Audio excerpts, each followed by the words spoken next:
हम अपने मन की सफाई करके अपने भाग्य का निर्माण कर सकते हैं। अब आप सोचेंगे कि मन की सफाई करके भाग्य का निर्माण कैसे होगा?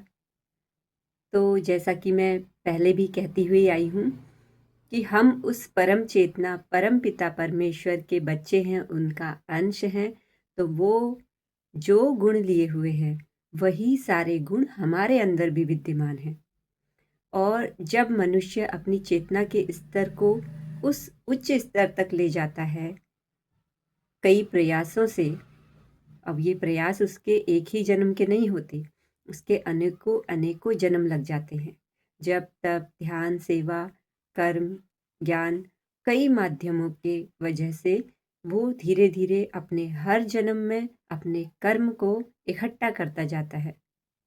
लेकिन इन सभी चीज़ों के साथ में मन सहायक होता है। मन वो साधन है, मन वो सहायक है जो हमें हमारी उच्च चेतना तक पहुंचाता है। या यूं कहिए, हम कहते हैं कि हमारा मन ही हमारी आत्मा है, लेकिन इस मन के भी दो भाग हैं, एक चेतन मन, एक अवचेतन मन। तो जो चेतन मन है, कॉन्शियस माइंड है, वो इस सांसारिक जगत का पहलू है। अवचेतन मन ही हमारे आध्यात्मिक जगत का पहलू है। और इस अवचेतन मन की जब सफाई होती है, तब जाकर हमें अपने सही स्वरूप का भान होता है, पता चलता है, जिसे हम आत्मा कहते हैं। जब वो पूर्ण रूप में, शुद्ध रूप में, सत्य रूप में टिक जाती है, तब हमें उसका आभास होता है। जब हमारा कॉन्शियस और सबकॉन्शियस दोनों एक हो जाते हैं, जहाँ पर कोई अंतर नहीं रहता, तो ये हमारा मन क्या है, हमारी बॉडी, माइंड एंड सोल, ये 3 प्रकार के भागों में बटी हुई है। जैसा कि मैं पहले भी बताते हुए आई हूँ कि ब्रह्मा, विष्णु और महेश, ये 3 भाग हैं हमारे इस चरण में, हमारे इस जीवन में। और हम ही हमारे भाग्य विधाता हैं, क्योंकि वही परम चेतना हम ही हैं, जो जिसे हम भगवान कहकर पूज रहे हैं। लेकिन वो भगवान एक विराट विशाल विस्तार लिए हुए है, अनंत है, जिसका कोई अंत नहीं। और हम हैं उसका एक छोटा सा अंश। लेकिन हम भी जब उसी में, उसी की चेतना में एकाकार हो जाते हैं, उससे मिल जाते हैं, तब हम वही स्वरूप बन जाते हैं। इस धरती पर उसी का एक छोटा सा वही स्वरूप बन जाते हैं। इसलिए मैं कह रही हूँ कि हम भी वही परमात्मा है। तो जो वो परमात्मा है, वो क्या है? वही सृष्टि का हर्ता करता, रचेता, पालन करता है। तो वही जो है, वही हम हैं, हम जो हैं वही वो है। लेकिन उसने अपने आप को जानने के लिए ही, अपने स्वरूप को पहचानने के लिए ही, अपने गुणों को जानने के लिए ही इस धरती का, इस प्रकृति का निर्माण किया, ताकि इस धरती पर वो आए और अपने ऊपर काम करे। जब तब ध्यान, ऐसे अनेक कर्मों के माध्यम से वो अपनी पहचान करे। उसके बिगड़ैल से बिगड़ैल रूप भी उसी के हैं, और अच्छे से अच्छा रूप भी उसी का है। सब उसी के गुण हैं। तो अब क्योंकि ये बातें बहुत डीप लेवल की हो गई, तो ऊपर-ऊपर तरीके से मैं बताती हूँ कि मनुष्य अपने भाग्य का विधाता मन से कैसे कर सकता है। मन से वो कैसे अपनी आत्मा को पहचान सकता है, अपने सुख-दुःख को अपने भाग्य में लिख सकता है। लिखने वाले तो हम ही हैं। लेकिन कैसे? और अगर बाई चांस हमने अपने हाथों से, अपने कर्मों से अपने जीवन में दुख को लिखा है, तो इस दुख को हम सुख में परिवर्तित कैसे कर सकते हैं? अब बात आती है मन की शुद्धता की। हम हमारे घर को, जिस घर में हम रहते हैं, डेली साफ सफाई के साथ में रखते हैं। झाड़ू, पोछा, और जो जिन बर्तनों में हम खाना खाते हैं, उन्हें भी साफ करके रखते हैं, ताकि अगले दिन या नेक्स्ट टाइम जब भी हम कुछ भी उसमें खाने के लिए बनाएं, तो वो खाने योग्य, बनाने योग्य वो बर्तन साफ सुथरा हो। तभी जाकर हम उसमें कुछ नया काम कर पाते हैं। घर में भी जब हम रोज रोज सफाई करते हैं, तभी जाकर हम अगले दिन रहने लायक अपने उस घर को घर जैसा बना पाते हैं। अगर हम सफाई करना बंद कर दे तो क्या होगा? वो 1-2 दिन में ही हमारा कचरा घर के अंदर इतना जमा हो जाएगा कि अगर 1 महीने तक हमने कोई साफ-सफाई नहीं करी तो दुर्गंध भी आने लगेगी। मतलब 1 महीना छोड़िए, 1 हफ्ते के अंदर कुछ ऐसी चीज़ें भी घर के अंदर प्रवेश कर सकती हैं जो आपके आपको जीना दूभर कर दे आपका। तो सिर्फ़ अगर हम रह पाते हैं घर में स्वच्छता के साथ में, तो वो इसी वजह से क्योंकि हम डेली रूटीन में साफ-सफाई कर रहे हैं। सेम उसी प्रकार से हमने अपने बॉडी के लेवल पर भी हमारा शरीर एक तो सनातन धर्म के नियम के अनुसार वो अपनी सफाई कर रहा है, लेकिन हमारा कर्म जो कि हम बाहरी तौर पर अपने शरीर की सफाई कर रहे हैं, इसका ध्यान रख रहे हैं, इसकी देख-रेख कर रहे हैं, ये हमारा कर्म बन गया है। तो ये कर्म करना हमारी ज़िम्मेदारी बनती है। तो होता क्या है कि उस ईश्वर ने हमें इस धरती पर कर्म करने के लिए भेजा है। कर्म कैसे? तन के कर्म, मन के कर्म और वाणी के कर्म। और ये वो कर्म ही हैं जो जिनसे कि हम अपने भाग्य को लिखते हैं। ये कर्म की कलम है। तन के कर्म की कलम, मन के कर्म की कलम, वाणी के कर्म की कलम, जिससे हम अपना भाग्य नित प्रतिदिन लिख रहे होते हैं। तो हम अब जैसे मान के चलिए कि हम हमारे बैंक में पैसा जमा करते हैं, तो उसमें से हम जब हमें ज़रूरत पड़ती है निकालते भी हैं और जब हमें लगता है कि हमारे पास एक्स्ट्रा हो गया तो हम उसमें जमा भी कर देते हैं। वो हमारा क्या है, बचत खाता। और जब वो पासबुक भर जाती है तब हम क्या करते हैं, नई पासबुक ले लेते हैं, क्योंकि हमारा जो खाता है वो तो कभी बंद होगा नहीं, हमें तो नई पासबुक चाहिए। अगर वो भर गई है तो नई तो चाहिए, ताकि दोबारा से नई एंट्री हो पाए। लेकिन हमारा जो बैलेंस रहता है वो तो उतना ही रहता है। नई किताब आने पर वो सारा बैलेंस निल नहीं हो जाता, खत्म नहीं हो जाता कि नई किताब आ गई है तो अब तुम्हारा जो बैलेंस पीछे का बचा हुआ है वो सारा खत्म, अब फिर से नई शुरुआत करो। ऐसा नहीं है। सेम यही चीज हमारे जो कर्म होते हैं, ये हमारा बैंक बैलेंस है, हमारी पूंजी है। और ये किस प्रकार की पूंजी है? पाप और पुण्य की पूंजी। यही पाप और पुण्य, यही है धर्म और अधर्म, यही है सद्गुण और दुर्गुण, जिसे हम धर्म धर्म कह के अपने अपने जीवन में अपना रहे हैं कि मानव का जो मेन धर्म है वो क्या है? वो यही है सद्गुणों पर चलना, दुर्गुणों से बचाव करना, अपने अंदर के दुर्गुणों को, विकारों को खत्म करना। यही है धर्म की अधर्म से लड़ाई। तो साधारण सी भाषा में अगर एक सामान्य मनुष्य जिसने गीता का ज्ञान नहीं लिया, बड़े-बड़े धर्म ग्रंथों की किताबें नहीं पढ़ी या किसी बड़े-बड़े संतों के उसमें संग में नहीं रहा, कोई कथा वाचन का, सत्संग का उसे मौका नहीं मिला सुनने का, समझने का, तो वो मनुष्य भी कैसे अपने आप को संवारे, अपने जीवन को संवारे, अपने मन की शुद्धि कर पाए। और वो कैसे समझ पाए कि वो इस संसार में किस लिए आया है? आखिर वो जो कर रहा है कर्म, वो क्या कर रहा है? उसे ऐसा क्या कर्म करना चाहिए कि उसके जीवन में सुधार आ पाए? तो यही चीज़ मैं आपको आज बताने वाली हूँ कि हमारे जो कर्म होते हैं, हर कर्म, जो भी हम छोटे से छोटा कर्म कर रहे हैं, बड़े से बड़ा कर्म कर रहे हैं, इसका खाता लिखा जा रहा है। इसका बैलेंस जमा हो रहा है। अब आप बोलेंगे जमा करने वाला कौन? वो भी हमारी ही आत्मा है। हम ही हैं जमा करने वाले। हमारी आत्मा क्या करती है? क्योंकि हम हमारे प्रत्येक कर्म का साक्षी हैं। जब हम कहते हैं कि किसी ने देखा तो नहीं हमें कुछ ऐसा-वैसा करते हुए, किसी को पता तो नहीं चला, किसी ने सुना तो नहीं। तो ये किसी और का भ्रम हम पाले हुए हैं कि किसी और से हमने खुद को बचाना है। लेकिन रियलिटी में क्या होता है, हमने खुद को खुद से बचाना होता है। खुद के कर्मों को हमें साक्षी भाव से देखना होता है, करना होता है कि वास्तव में हम हमारे जीवन में कैसे कर्म कर रहे हैं। अगर हम अपनी आँखों से देख रहे हैं तो कैसा देख रहे हैं? क्या वो धर्म है? अगर हम अपने कानों से सुन रहे हैं तो कैसा सुन रहे हैं? अगर हम अपने मुँह से बोल रहे हैं तो कैसा बोल रहे हैं? अगर हम कोई कर्म कर रहे हैं तो कैसा कर्म कर रहे हैं? क्या ये सब धर्म है? क्या ये सब सद्गुण है? क्या ये सब एक अच्छे चरित्र का निर्माण करते हैं? तो ये जो कर्म की लड़ाई है हमारे ही आंतरिक मन में चलती है और प्रत्येक कर्म हमारे ही अंतर मन में, जो अवचेतन मन है, जो आध्यात्मिक क्षेत्र है, इसमें दर्ज होता रहता है। अगर हम हमारे तन के क्षेत्र में कोई कार्य ऐसा कर देते हैं, किसी का मर्डर कर देते हैं, चोरी-चकारी कर देते हैं, व्यभिचार कर देते हैं, तो भले ही किसी और को पता हो या ना हो, लेकिन हमें पता है, हमारी अंतरी आत्मा को पता है। तो ये कर्म हमारा दर्ज हो गया। अब इस कर्म से क्या हुआ? 2 पूंजियाँ मिलती हैं, एक पाप की और एक पुण्य की।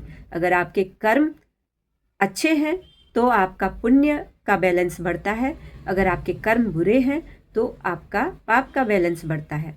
तो तन से अगर किसी भी प्रकार से आपने कोई कर्म किया या मुंह से किसी को गाली ही दी, किसी बेकसूर को आपने प्रताड़ना दी, उसको बहुत भला बुरा सुना दिया या कुछ भी ऐसा कर्म किया, तो ये आपकी आंतरिक आत्मा में एक कर्म की पूंजी इकट्ठा हो गई। अब ये आप अपने कर्म के हिसाब से देख लीजिए कि आपकी आंतरिक चेतना में वो कर्म की पूंजी कैसे इकट्ठा हुई। अगर कर्म की पूंजी पाप वाली है, तो आपकी आत्मा में अंधकार ही अंधकार भरता जाएगा। अगर आपकी जो कर्म है वो पुण्य की पूंजी जमा करती जा रही है, तो आपका अंधकार धीरे धीरे छटता चला जाएगा।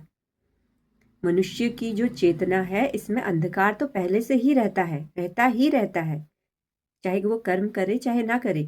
क्यों रहता है? क्योंकि वो जो आज हम इस जन्म में अपने आप को देख रहे हैं, यहाँ पर बैठे हुए हैं, ये हम आज ही, हमारी आत्मा इस शरीर को लिए हुए है, बदल बदल के आई है, बदल बदल के आई है।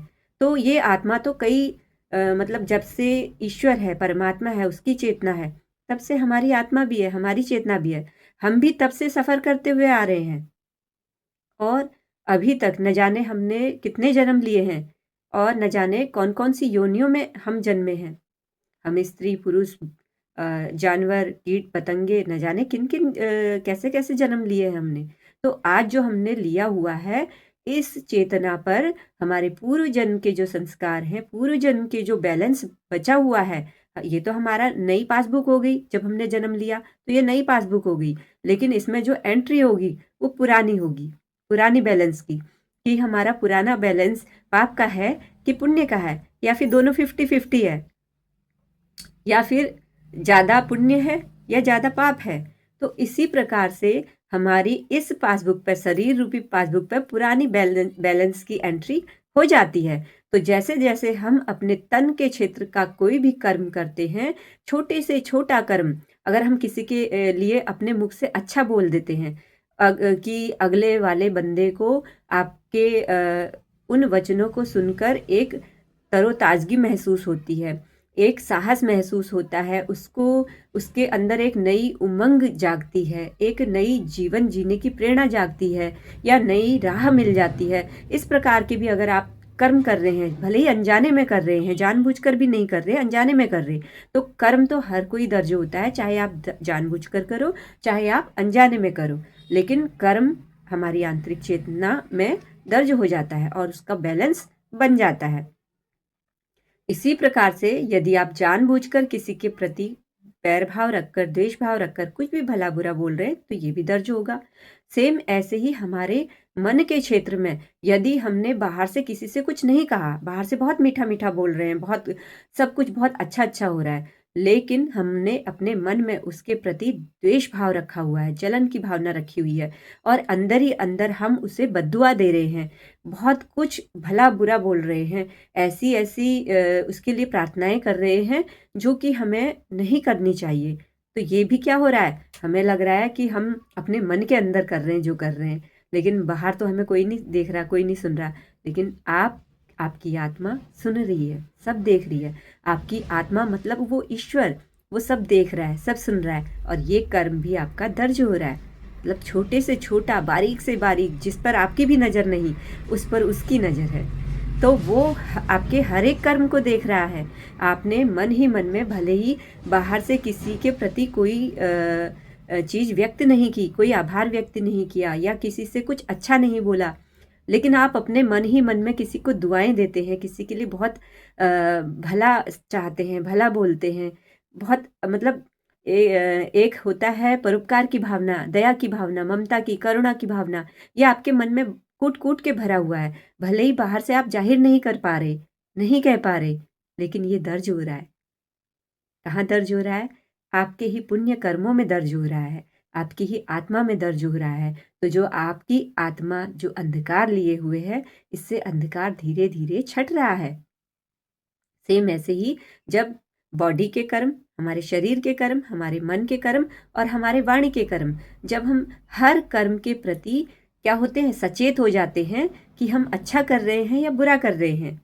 अब देखो ये सारी बातें जो मैं बोल रही हूँ, ये किसी एक विशेष धर्म के लिए नहीं, या फिर मैं कहूँ कि हिंदू सनातन धर्म को मानने वाले लोग हैं उन्हीं के लिए नहीं, ये प्रत्येक मनुष्य जाति के लिए है। प्रत्येक धर्म में जो अपने-अपने धर्मों को मानते होंगे, वो सब यही सिखाते हैं, यही धर्म बताते हैं कि यही धर्म है। और हम बाहरी-बाहरी जो हमारे पुराने कल्चर चलते हुए आ रहे हैं, संस्कृति चलते हुए आ रही है, उन पर अडिग पड़े हुए हैं कि ये हम मानते हैं तो हम धार्मिक, ये नहीं मानते हैं तो धार्मिक। अब कई लोगों को क्या होता है कि किसी को स्त्री के श्रृंगार से आपत्ति है कि भई वो ये क्यों करती है, वो क्यों करती है। भई हर चीज़ का अपना-अपना एक महत्व है। सृष्टि में 7 रंग हैं और काला सफ़ेद भी है और सतरंगी इंद्रधनुष जो बरसातों के समय में आपने देखा होगा वो भी है। माँ प्रकृति इन रंगों से ही सजी हुई है। उसके इस प्रकृति के स्वरूप में तरह-तरह के फूल हैं और उन तरह-तरह के फूलों की रंगत तरह-तरह की है और उन तरह-तरह की रंगत वाले फूलों में तरह-तरह की खुशबू है। और उन सबकी अपनी-अपनी विशेषताएँ हैं। उन सबके अपने-अपने गुण हैं। अब अगर हम रंगों की बात करें, तो क्या सिर्फ़ ब्लैक एंड व्हाइट से ये पूरी दुनिया अगर चलती, तो क्या नहीं चल पाती? इसमें रंगों की क्या ज़रूरत थी? अगर हम ये कहने लग जाएँ, लाल रंग की क्या ज़रूरत है? हरे रंग की क्या ज़रूरत है? पीले रंग की क्या ज़रूरत है? सिर्फ़ काले और सफ़ेद से दुनिया दिख तो रही है। सफ़ेद से उजाला हो रहा है, हमें उजाला ही तो चाहिए जीवन जीने के लिए। काले से अंधेरा हो रहा है, रात में आराम करने के लिए हमें अंधेरा ही तो चाहिए। यही सत्य और असत्य यही तो चाहिए। हम अपने जीवन में जी रहे हैं, अगर धर्म पर चल रहे हैं, धर्म पर चलने के लिए क्या सद्गुणों को धारण करें। तो क्या अगर हमारे इस बाहरी वातावरण में केवल केवल 2 रंग हो जाएँ, काला और सफ़ेद, तो क्या ये दुनिया नहीं चलती? पर उस ईश्वर ने 7 रंग बनाए, 7 रंग का इंद्रधनुष बनाया। हर रंग की अपनी-अपनी एक विशेषता है, अपनी महत्ता है। सेम ऐसे ही उसने स्त्री-पुरुष बनाए। उनकी अपनी-अपनी विशेषताएँ हैं, अपने-अपने गुण हैं। तो अपने-अपने गुण, अपनी-अपनी विशेषताओं के साथ में वो जन्मे हैं और वो स्वाभाविक रूप से उनमें विकसित होना स्वाभाविक है। सिर्फ़ अंतर ये है कि प्रत्येक मनुष्य को इस धरती पर कर्म करने के लिए, शुद्ध भाव से कर्म करने के लिए भेजा गया है और शुद्ध भाव से कर्म करते हुए अपने इस जीवन का आनंद लेने के लिए भेजा गया है।